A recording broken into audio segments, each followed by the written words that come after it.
back to Overthink, the game show where I ask contestants a series of Overwatch hot takes to see where they stand. Feel free to play along in the comments to let me know what your opinions are on these hot takes. And if you'd like to actually be on an episode, go ahead and sign up in my Discord. I host these live on my Twitch channel most Sundays, so please go follow me on there to catch a show live. And lastly, please don't forget to drop a like and subscribe for more content like this. The projectile size increase changes are good for the game. Interesting. Okay. So we have nobody in any of the hard stances. Nobody in agree, nobody in neutral, nobody in disagree. We got a lot of somewhats here. So for me, especially, I think it was really good for tanks. I think Junker Queen Knife is the best it's ever been. And honestly, it doesn't feel as oppressive as I thought it would because they also buffed the health. And with that, I don't think it changed as many thresholds as people thought it would, but it made the game better for the average player. And even at high ranks, I've seen a lot of people agree that it's not as impactful as they thought, and it still feels like it takes a lot of skill because of how consistent you still have to be with aiming to actually get kills. I think the change is fine, but the size increase, projectiles, plus the DPS passive, in combination, they make the game a lot less fun than it could have been. Like, if they went one or the other, it'd be good. I'm personally leaning towards the projectile size being better than the DPS passive, but adding both kind of just makes it worse. I agree with what Wardle said. I think if they would have added one or the other, it would have been fine. I don't completely disagree. I do think the changes are fine. I just think if they were removed, the game would run a lot smoother. I like the old rank system better. We're gonna start with you, Fizzy. So you like the old rank system better before Season 9 in Overwatch 2 more than you like the current rank system. Let's hear why. In the old ranking system, you just had to win 5 games to rank up. And if you went on a loss streak, that kind of, messed up your rank a lot. But in this new ranking system, when you lose a game, you go down about 20%, or at least in my experience. And then when I win a game, it only goes up about 10 to 12%.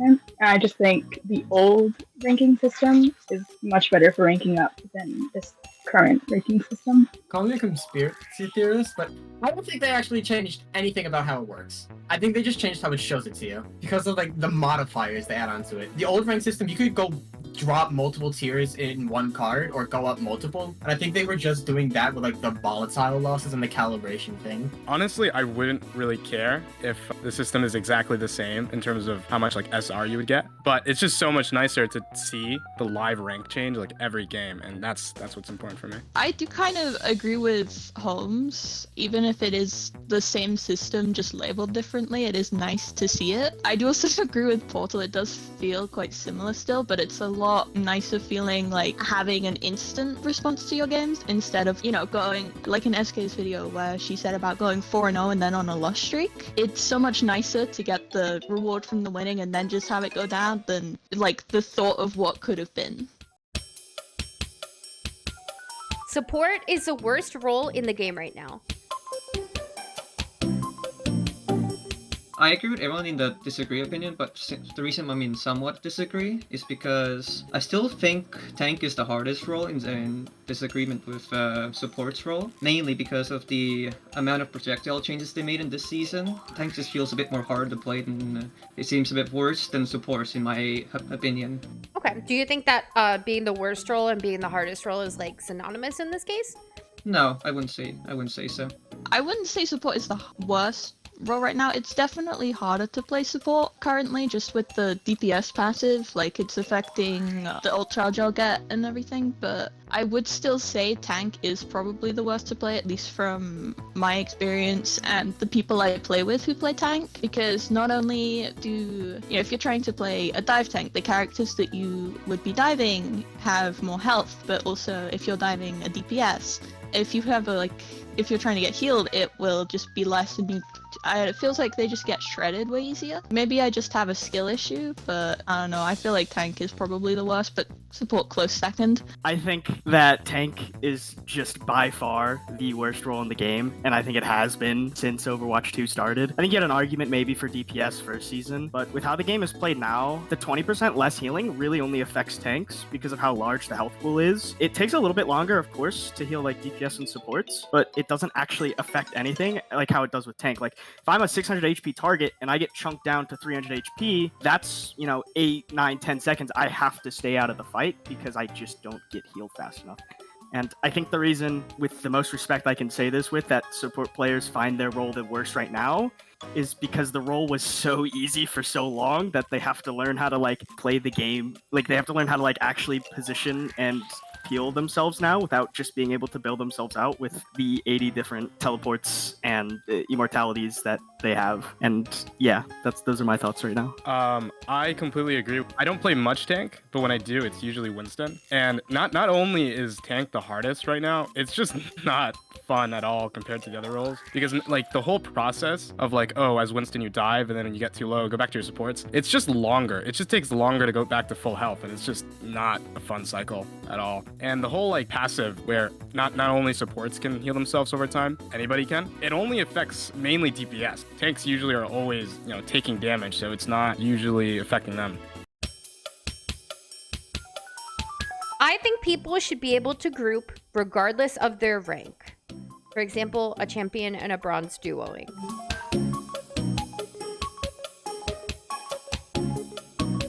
So for me, I think it's hard because obviously I don't know the ranks of anyone in here, but take it from my point of view. I've played this game since launch.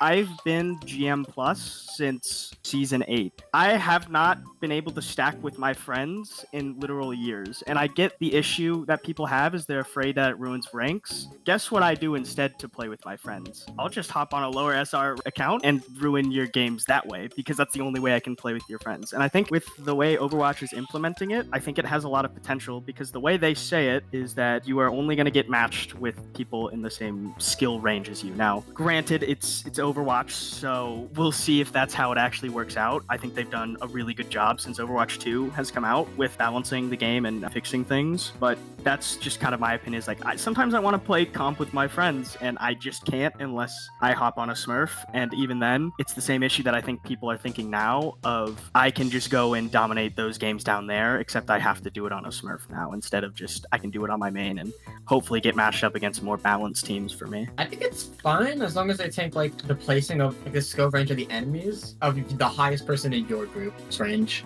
So if you're playing the example of bronze and a GM, it would take the GM's normal opponents and just be it a GM level game because of certain people. But do you think that's fair for the team that now has to have a bronze dealing with GM opponents? Well, would it be fair for the enemy team of bronzes to face a GM opponent?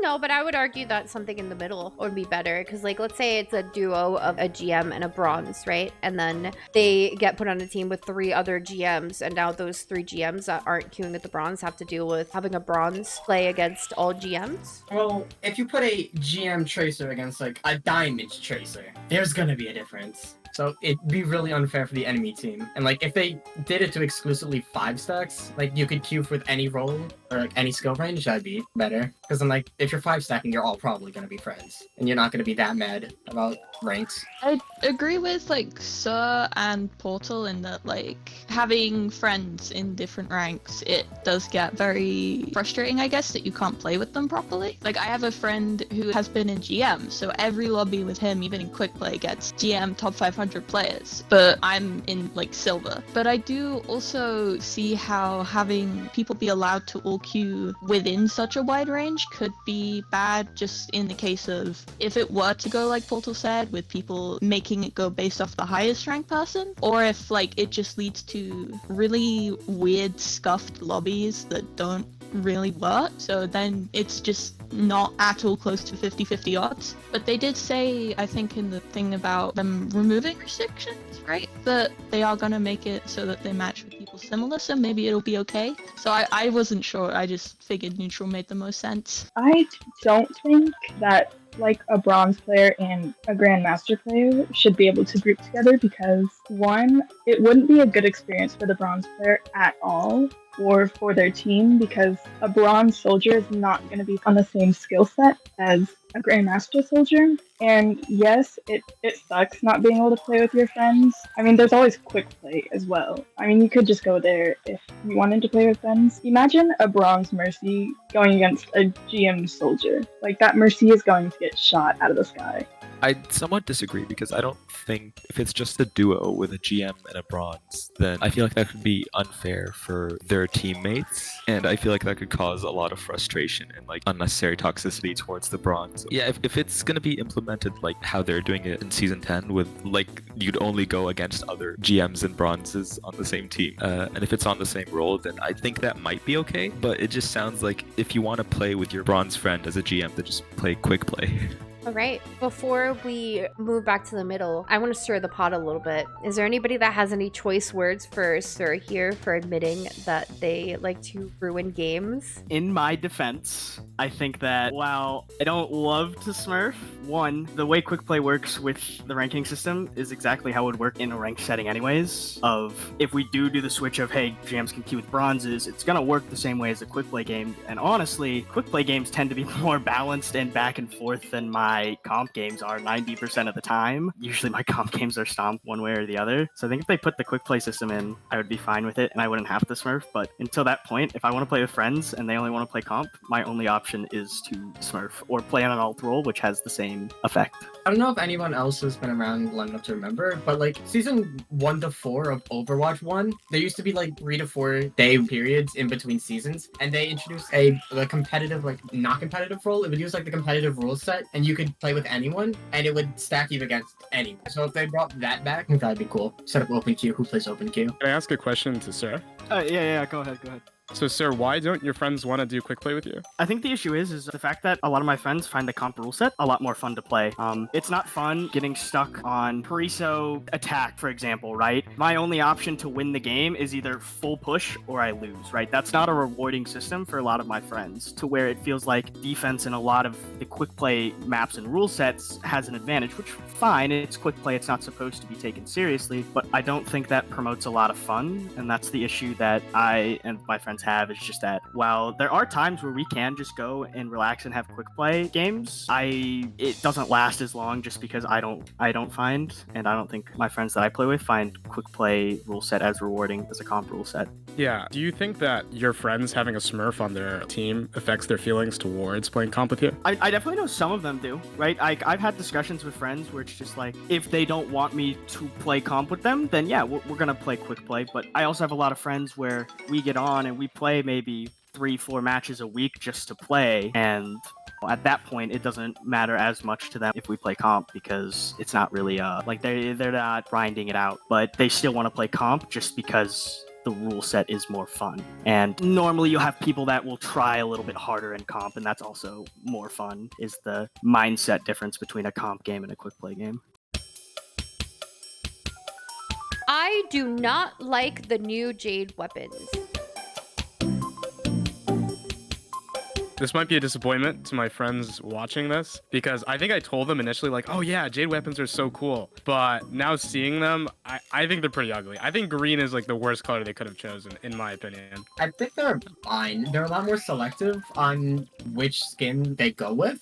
But apart from that, and apart from the fact that they messed up the shaders for like the gold and Jade weapons, see Roche Tracer, Overwatch 1 and Overwatch 2, it's fine. I haven't bought a gold weapon since Overwatch 2 released, so I think for my thing with cosmetics is I think any game content is fine. I think anything that the art department puts out is fine. It's just not something that I'm really interested in, especially with the new monetization system on some of it. I haven't really cared much about Overwatch cosmetics since Overwatch 2 came out, really. I feel like I'm in such a minority here. I don't think they're terrible. I think they definitely could be better, but I personally just really like the color green. I do agree, my girlfriend and I have the same belief that like if they were just a slightly different shade of green, they'd be way better, but I think it's more that we don't really have anything currently in the game that goes with them, but like a lot of skins that we have already go with the gold very well, so it's easier to see it as more appealing. But I like green a lot.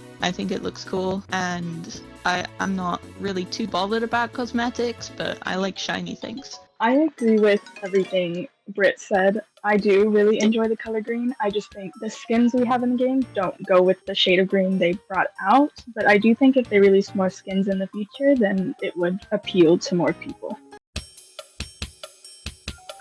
I like the new Pharah changes. Yeah, as a, I think 130 hour Pharah main and one trick at one point, I really like the changes, mainly because it nerfed Pharmacy, but made single Pharah a lot better and a lot more fun, a more solid hero overall. And I feel like for most people, playing against Pharah is so much better and more fun, and playing with Pharah is a lot more fun with the team as well, with supports. You can actually, play any support with Pharah, and it's a better time. Yeah, and I really enjoy the new combos you can do, and all of the new techs that are forming up. It's basically like Doomfist with all the techs, but just with DPS, and I really enjoy that, and all the stuff that you can learn and get better with there. Yeah, it's a lot more dynamic as a hero. As Holmes' enemy, the Sniper Widowmaker, I agree with his points on the boost and the new systems that they added, and how it's better without the Far Mercy and better for solo playing with team. And as a Widowmaker main, it's a lot funner to play against Pharah now as well without the Pocket Mercy as often as it was before, because it feels more challenging, because I have to look at more angles with the new boost system that the Pharah has. But that's just my opinion as a Widow player. I think it's good because they're getting rid of Pharah's most annoying thing was the explicit abuse of the Y-axis. Characters like Pharah, Echo, and Mercy, like just staying in the air forever, just really takes the fun out of the game. And like, especially considering the Pharah just had no fall-off damage and you could just sit in the back, spam the rockets down to choke, and just play cover, just made the characters so boring to play against. And especially to play with. Because like if you're a tank before, only having one support now just makes it just so much worse. Now the fact that Mercy sucks is better because it's less inclined to do Pharmacy.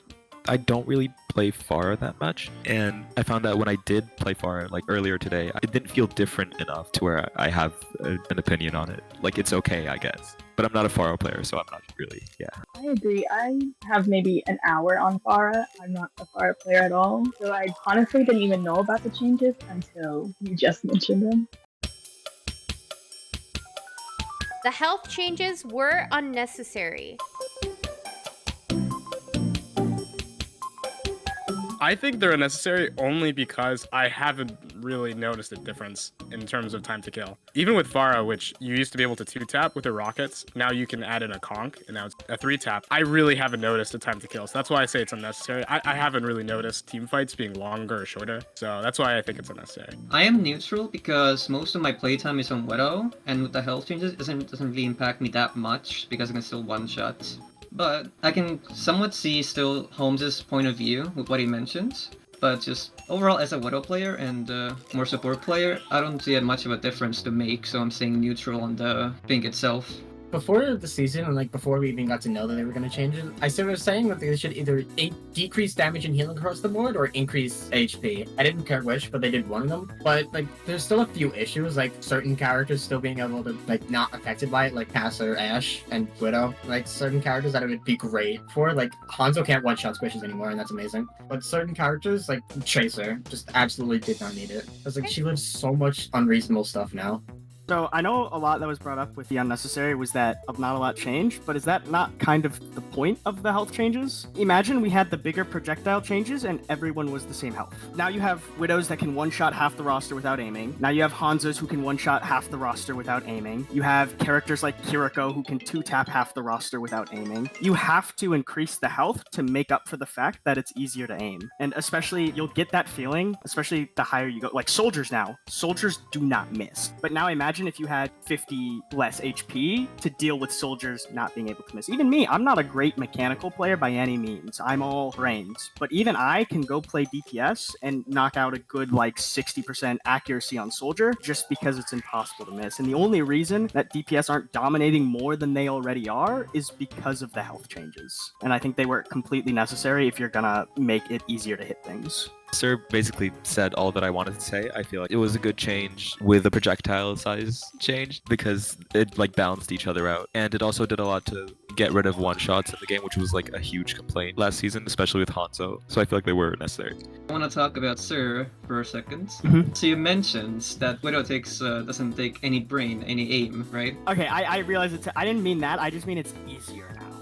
Because Yes, trust it me, is I'm not easier. some great Widow player by any means. So you're saying that it takes no aim? Yes, I will agree with you on the part that it is easier, but it still takes a lot of mechanical skill to actually aim your crosshair and get headshots. I mean, I agree, but I think we can also agree that it's also easier than it was before. Yes, okay, Because, I yeah, agree with and that part. that's my only point is that just because it is easier, now we have to have the health increase. Yeah, it's just the way you talked about it before, it seemed like you didn't Yeah. say that. I'm a little blunt and I say things a little bit like too harsh than I mean them sometimes. Yes, I was just asking to make sure. But the Hanzo statements you said, I completely agree. He should not be able to one-shot like that. He was too stupid. Okay, so with the Hanzo and Widow debate going on right now, the reason I'm appreciative of the health changes for Hanzo is because he could just aim around an angle and just get picks for no reason. But with Widow, you can hold an angle, but you can't spam your shot. You have to actually wait and shoot. So that's the only reason, you know, I agree with the Hanzo's, but not with the Widow statements entirely.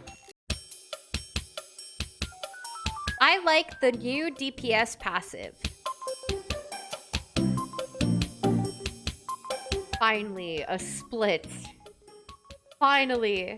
I completely agree. I think the changes are great, specifically because now when you're targeting someone that's getting like pocketed by a support, it's just so much, there's so much more impact that you can bring as a DPS to like 1v2 even sometimes. And yeah, I just feel like there's so much more impact on DPS. You're not as reliant to your other teammates as you used to be in other seasons. I agree with everything Holmes said. It might seem weird to me because I'm a Widow player that I'm in agreement, because Widow is mostly just aim and shoot, not spam. But the reason is that even though I main Widow, I do play other characters that do spam damage a lot, like Soldier, Cassidy, and Tracer. That's the reason I'm in the agree statements, because it makes such an impact. I am mostly a support player, but I do play DPS as well quite often. And on both roles, I have noticed it does make like quite a bit of difference in the game, and I think it's quite fun to play with and around. It definitely means, you know, I've played a lot of Life Weaver. It opens me up for a bit more damage doing because my heal isn't exactly as impactful. You know, I like actually the Zenyatta that was coming through because the healing was less important than the just like killing people. I do think it's definitely taking a bit to get used to, but all in all, I do like the passive. It's just does cause some annoying things sometimes. I think for me, the issue that I have is, well, I think it's really healthy for the game in terms of DPS dueling other DPS and DPS dueling other or dueling supports. The issue comes from the fact that it just negates the entire tank role. You know, if you have played tank, you understand that the DPS of passive essentially removes you from the game a good 90% of the time when you're shot at. You can't play brawl tanks anymore because they take too long to walk up, and if you get shot, you can't get healed. And that leaves half the tank pool almost unplayable. That's why dive is so good right now, because you don't really have to stay in as long. Essentially, all tank is right now is I play to enable my DPS. I play to just sit there and peel my DPS. I can't play the game in a fun and rewarding way, because if I try to do that, I can't get healed doing it. And while I think it's really good for 2 out of the 3 roles, I think if it's brought down to a 10% heal nerf on tanks, I think that would make it so DPS still feel like they can get value by shooting tanks, but tanks can still play the way a tank is supposed to play and not just have to sit in the backline and wait for my DPS to carry the game for me because I can't play the game. I had a game. I was playing Baptiste. I direct hit a Pharah 8 times in a row and got the bonus healing from Regenerative Burst. And a Tracer who was out of her fallout damage range, so her damage was being decreased, was out damaging it. And like, what am I supposed to do against that? That's just like my main role, because like trying to specifically keep one person up is just so terrible this patch. So you either need to have extreme AoE healing or just no healing in all utility, which is what I like about the tank class, like about the tanks. You either need to go in extremely fast or you have to play extremely hard poke and just don't take damage. You can't play in between. 2 to the 1 to the 1 to the 3. I play easy mode and I play to win. I love to die and I like to BRB. All systems checked out. Group up with me. 2 to the 1 to the 1 to the 3. I'm here to party. GG. A giant gorilla can keep up with me. You